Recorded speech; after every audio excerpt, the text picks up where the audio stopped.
Hey folks, this is Rich over at TVP Live with another quick tips tutorial brought to you by Adobe Photoshop Elements Tutorial Group. This is going to be interesting. This is actually from a different tutorial on YouTube, the Gurus. And in their case, they took these butterflies that they cut out and turned them into PNGs, left the PNGs on the desktop, and then brought them in front of the, on top of the photo of the dog. I'm going to show you a simpler way to do that. So we got the picture of the dog, we got the picture of the butterfly, and I'm going to cut out the butterfly. Firstly, instead of using the polygon here, we're going to use the eraser tool so that we can do a slightly soft eraser around the figure of the butterfly. Now I've just started that and I can show you. I'll zoom in here. So I'm going to continue my erase around the butterfly like this. And I'm doing click, I hold shift down, I come down and click. Click, hold shift down and click. It's kind of like a poor man's way of using the polygon tool. And what I'm doing is I'm slightly cutting in, because if any of that yellow or background shows up, it's going to show up in the photo as a false edging on the butterfly, making it look fake. So we want to make sure that we go ahead and cut just a tiny bit in. And I could also do it by hand just like this. I don't have to do shift click.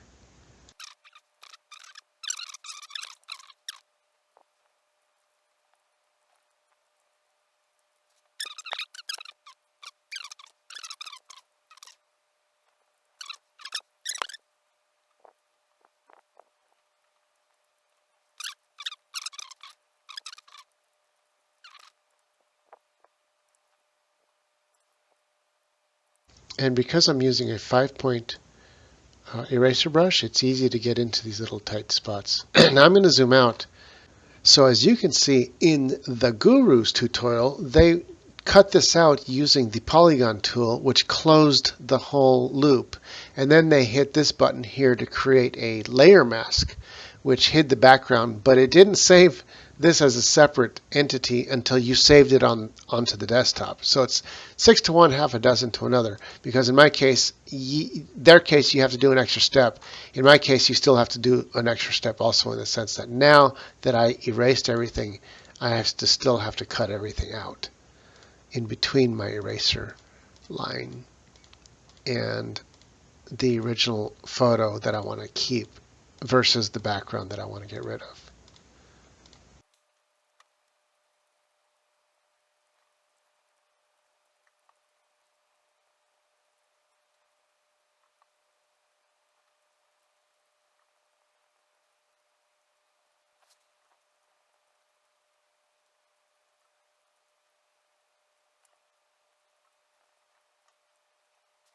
Once again, as we get towards the end here, I'm going to double click. That will close the loop of the polygon. I'm going to zoom out. And at this point, I could click here to create a layer mask, but then you have to save it as a PNG and bring it in. Instead of doing that, what I choose to do is to just simply delete what I don't want from this photo permanently instead of creating a layer. So I'm going to, and I want to delete the background of the image behind, on the outside of the line that I just created with the polygon. So in order to choose the portion on the outside, I right click in the middle of my object that I want to keep and I hit select inverse.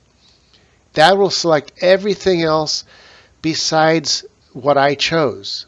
So when I hit delete here now, boom, it automatically deletes the background. Instead of creating a layer mask, it creates the object in its own layer as its own mask. And I just hold Control D to deselect, and now we got a free floating layer of the butterfly that I don't have to save as a PNG, because I just take that whole layer, drag it up into the file that I want to add it to, come down, let go, and it pops it right in. You got it, obviously it's too big, so you just grab one of the corner nodules here and just make it a little bit smaller.